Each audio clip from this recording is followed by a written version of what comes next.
Aujourd'hui, on commence notre cours, le cours sur le don de la Torah. Au cas où vous ne le savez pas, en l'an 2014, nous les Juifs, on a vécu quelque chose de terrible.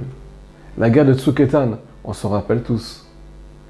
Des soldats d'à peine 20 ans qui ont rejoint l'armée du ciel, ils ont sacrifié leur vie pour le Ham Israël. Mais au cas où vous ne le savez pas, avant d'entrer dans Gaza, ils ont reçu un tout petit papier. Un petit papier. Et là-bas, il y avait marqué un mot qui était très très poignant.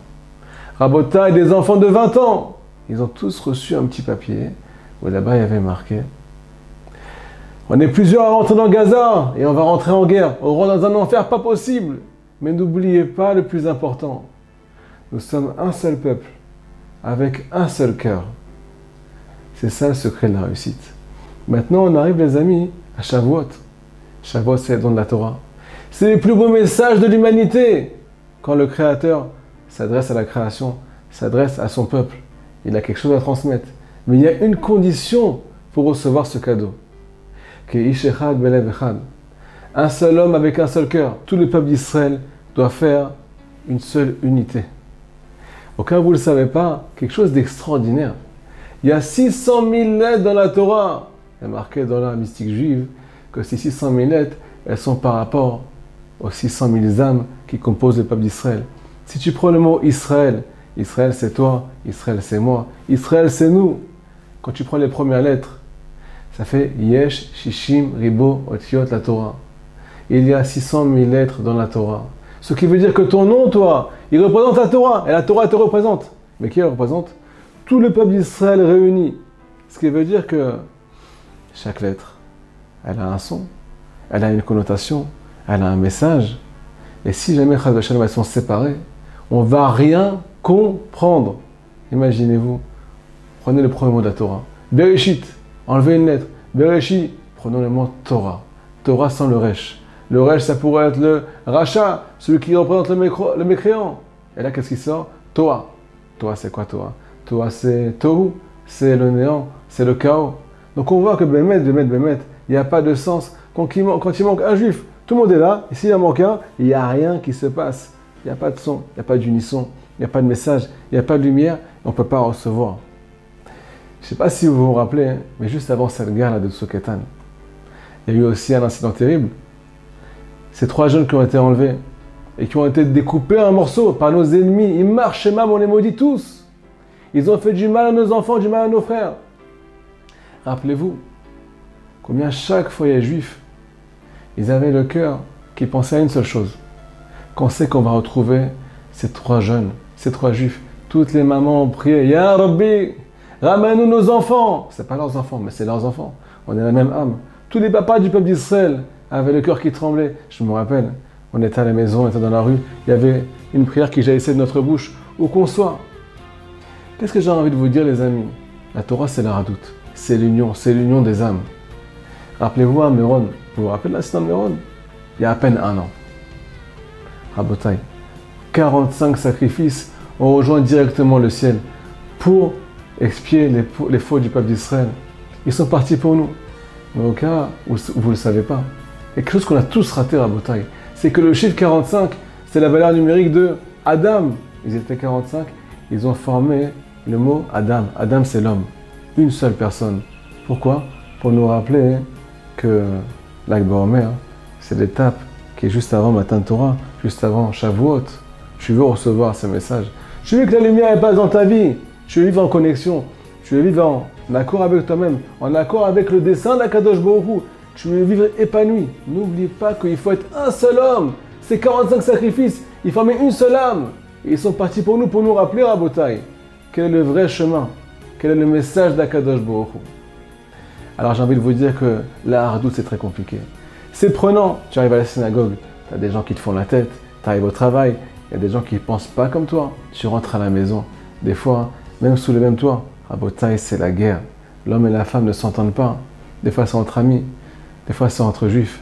Et malheureusement, il y a la discorde qui se place dans les maisons et dans le peuple d'Israël.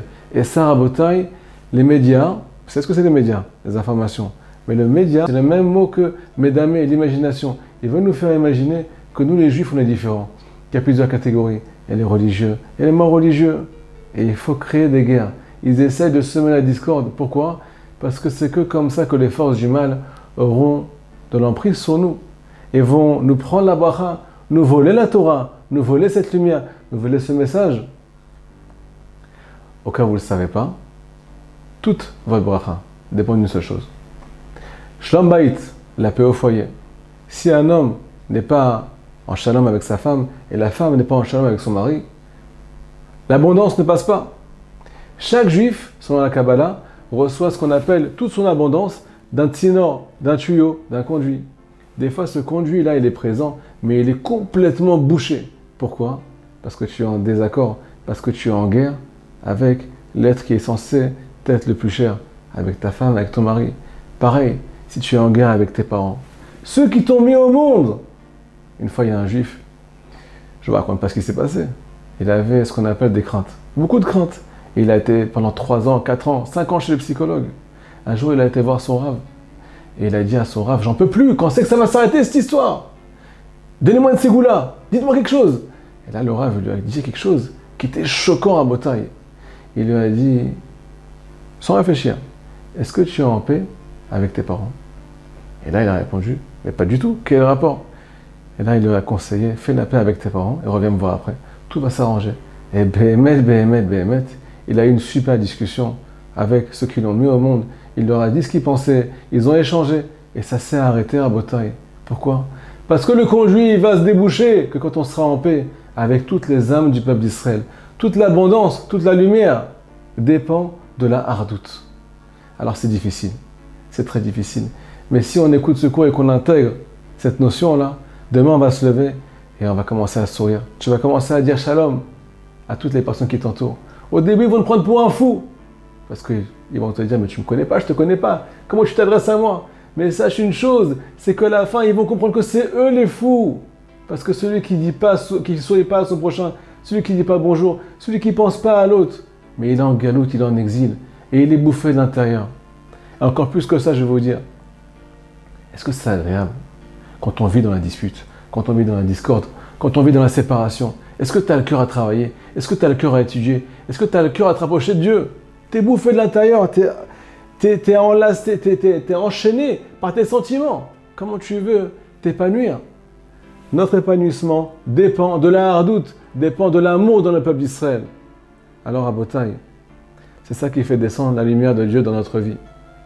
Rabbi Nachman nous dit, quand un juif vient étudier la Torah, il vient réveiller toutes les lettres. Il vient faire entrer en connexion toutes les lettres. Elles se frottent l'une contre l'autre. Et qu'est-ce qui se passe? Quand une lettre qui fait référence à un juif se frotte à l'autre, eh bien, elle vient l'allumer.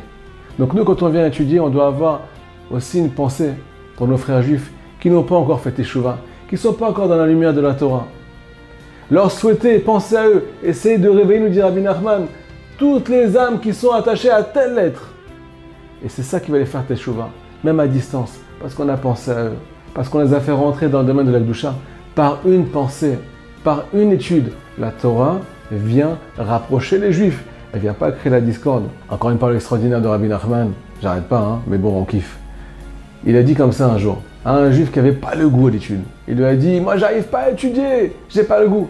Il a dit, c'est simple, arrête de parler du mal du peuple d'Israël. Tu sais ce qui va se passer?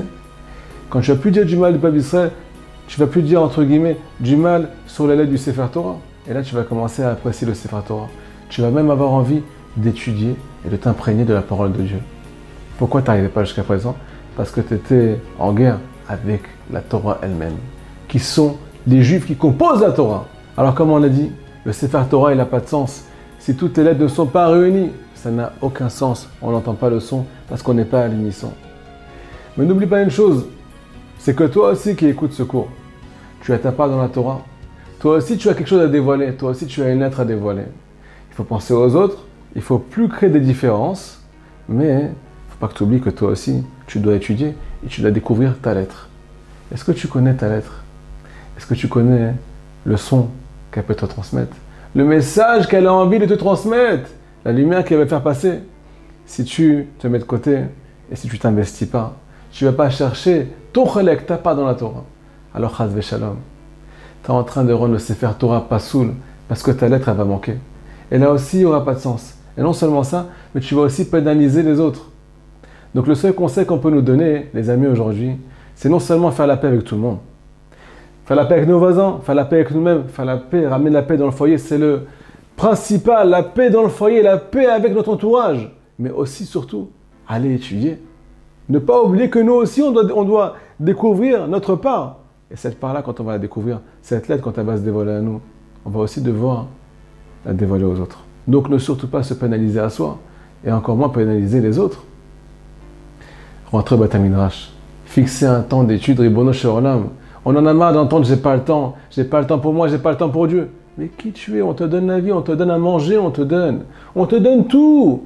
T'as pas le temps pour toi, t'as pas de pitié de toi. Alors qui c'est qui va avoir pitié de toi? La Torah amène la bracha dans ta vie, celle qui ramène la paix dans le peuple d'Israël, celle qui ramène la paix dans ton cœur, celle qui te fait avancer, celle qui te donne ton olam là-bas, ton monde futur. Qu'est-ce que tu vas manger là-bas? Il n'y a que de la Torah, il n'y a que des mitzvot. Qu'est-ce que tu vas faire là-bas? Donc investis-toi, on ne veut plus entendre j'ai pas le temps, je dois courir après l'argent. Moi, j'ai pas été éduqué comme ça. N'oubliez pas que chaque juif a une part dans le Sefer Torah. Et que si jamais il se met de côté, il rend le Sefer Torah pasoul. Alors les amis, je vous souhaite un Chag Shavuot magnifique. Je vous souhaite, Bédat Hashem, de découvrir votre lettre, découvrir votre vraie identité, et surtout de la dévoiler après. Et surtout de faire la paix avec tout le Ham Israël. Parce que En Kli Marzik Bracha et la Shalom, il n'y a pas quelque chose qui tient la bracha dans la vie d'un juif et qui lui fait découvrir sa bracha, si ce n'est la paix, le shalom et la haradout. Chag Sameach.